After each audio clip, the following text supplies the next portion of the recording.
The Predator gets a makeover and gets outfoxed by a dog. Prey is more than just Predator 5. Here's how the prequel kept the franchise fresh.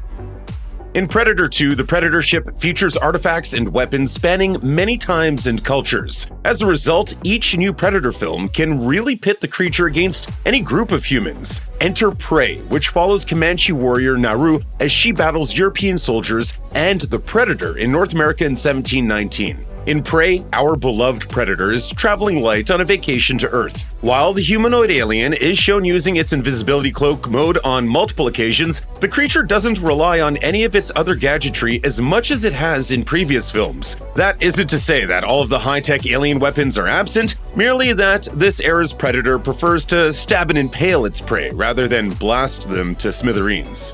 It fought and killed a bear with its hands.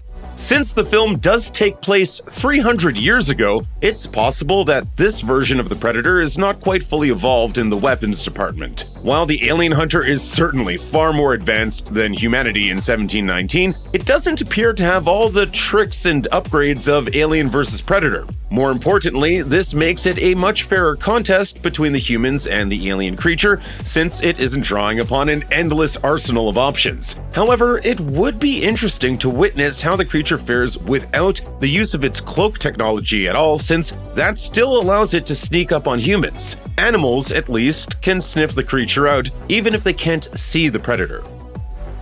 The success of John McTiernan's Predator film can be attributed to its survival horror elements. Dutch and his team are out in a jungle surrounded by trees. Constricting the space puts them at the mercy of the alien, whose use of camouflage and the environment makes members of the group sitting ducks. Similarly, other Predator movies, especially the good ones that try to honor the original, rely on this key element, as the alien has a place to hide, sneak, and strike from. To borrow a Terry Silver quote from The Karate Kid Part 3, "A man can't see, he can't fight."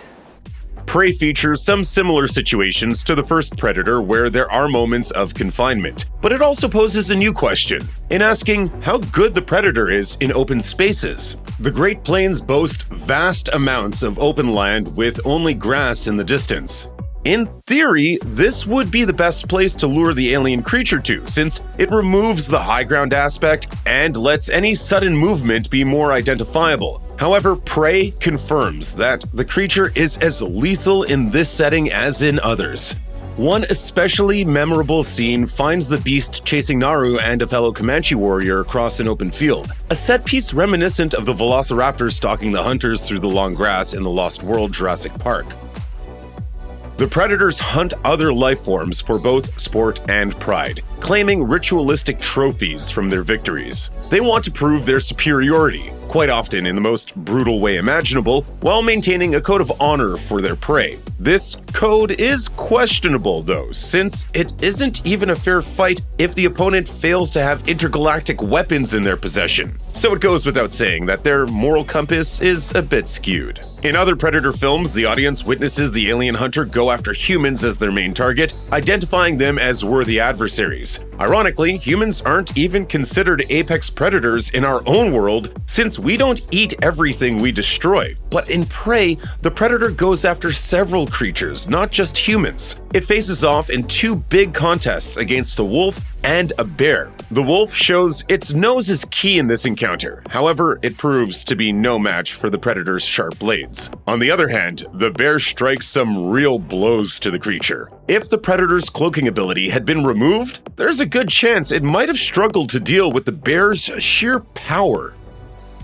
Next to its age-old nemesis, the xenomorph, the Predator's design is one of cinema's most distinctive and iconic creatures. From its trademark dreadlocks to its seriously gruesome face, the universe-traversing hunter would be pretty easy to pick out in a lineup. However, in Prey, the Predator looks a little different, showcasing a leaner gladiator aesthetic. While it's still easily identifiable, it did receive a makeover with a few tweaks to its physical appearance that fans noticed immediately. Dan Trachtenberg explained why he felt it was necessary to change the creature's appearance for the film, telling Time Out, "I wanted to make sure the head was more proportional to the body. This Predator is much slimmer and less armored than it's ever been. It's more creature. It's still hulking and ferocious." At San Diego Comic-Con, Trachtenberg also revealed that he and his team included goop around the predator's face to make it more disturbing to look at.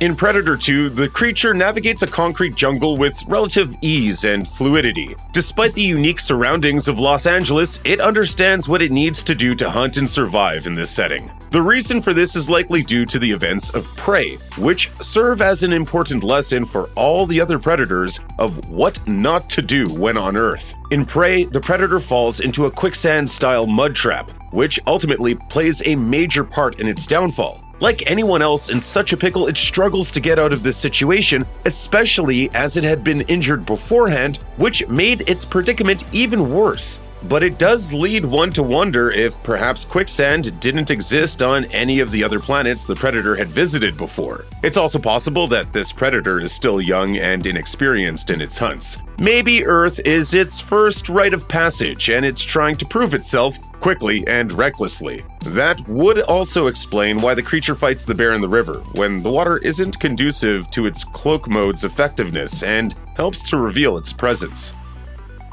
Throughout all the Predator films, the alien has taken on many formidable foes who have proven to be worthy adversaries and even victors. From the terrifying xenomorph to walking muscle mountain Dutch Schaefer, played by Arnold Schwarzenegger, the alien hunter has faced off against the best of the best across the planet. In Prey, the Predator gets too cocky for its own good, failing to properly determine all of its threats. Not only does the Predator dismiss Naru's abilities, but it also overlooks her dog. While the Predator manages to put down a wolf, a bear, and countless other human beings throughout the movie, it eventually falls to the outstanding teamwork of Naru and her dog. One could even argue that it's the dog that makes the difference here, as Naru is left exposed in the final fight on 2 occasions. After previously saving the Comanche warrior from the Predator, the 4-legged mutt appears at the end of the film with an axe when Naru needs it most. In many ways, Naru's faithful friend is the true hero of this story. Remaining quiet is often the key to successfully capturing prey while hunting, since it helps to maintain the element of surprise, allowing the hunter to strike hard and fast. In the previous Predator movies, silence hasn't always been possible. While everyone tries to keep their lips sealed and their mobile phones on silent when in danger, groups of people tend to talk or move around, even when their imminent threat of total annihilation looms near. There's something else out there. On the other hand, Prey is a quiet film.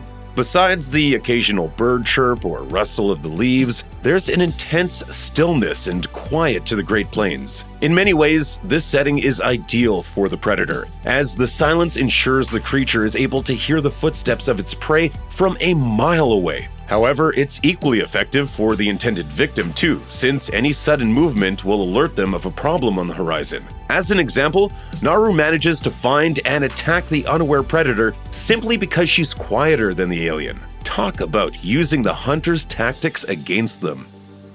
There's an argument to be made that the Predator franchise falls firmly under the umbrella of horror. After all, the whole concept of an almighty alien hunter chasing after humans is frightening, plus the creature's unmasked face is pure nightmare fuel.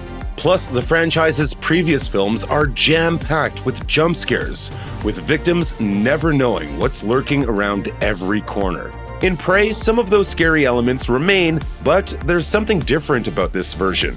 This time, the Predator seems far more savage than before. This alien creature uses its raw power and lightning speed to wicked effect. It moves with a resolute purpose and uncanny brutality that has been lacking in the franchise's recent outings. While brutality is a key element of the slasher genre, the Predator isn't coming at people through their nightmares or hiding behind doors and walls. It doesn't hide in the shadows like a boogeyman. Instead, it charges into battle like a warrior that isn't afraid of anything, which is somehow more horrifying. It's a foregone conclusion that the better a warrior's class of weapons, the better chance they have of success. In the previous Predator films, the hunter's shoulder cannons have made all the difference in battle. In Prey, the creature prefers to use hand-to-hand combat to dispose of its opponents, but it isn't averse to pulling out the big guns when absolutely necessary. But that doesn't mean their superior weapons win out in the end. While literally stuck in sinking mud, the Predator points its weapon at Naru and fires. However, it fails to realize that it isn't wearing its helmet, which features incredibly accurate targeting capabilities. It also doesn't notice that Naru has carefully set up the helmet to lock the Predator in its crosshairs. As a result, the creature ends up on the receiving end of its own attack. Again, it proves that technology can be useful in a fight, but a strategist will always trump an aggressive brute in the end. Consistent across the Predator franchise is that the extraterrestrial beings believe in a warrior's code. They don't hunt for a tasty snack or out of self-defense. Instead, they take on opponents they believe will provide a tough, daunting challenge, or who would make excellent sparring partners, like in the Yakuza sword fight in Predators. For these alien hunters, it's about testing their superior skills and advanced smarts as they attempt to prove they are worthy enough to be a part of their clan. Throughout the Predator films, this code seems to remain intact. However, Prey explores what happens if the alien isn't actually all that good at identifying threats or challengers for whatever reason. This is as far as you go. Undoubtedly, the Predator sees the Comanche warriors as worthy enough to challenge and hunt. It stalks and battles them, coming out on top on several occasions. However, the creature fails to see Naru as a threat from the get-go. She demonstrates a warrior spirit and natural fighting ability, even if some of her own people doubt her skills. However, the Predator basically scoffs at the thought of taking her on. But it's Naru's resilience and ingenuity that bring down the alien hunter in combat. Imagine how different Prey would have been had the Predator never underestimated Naru in the first place.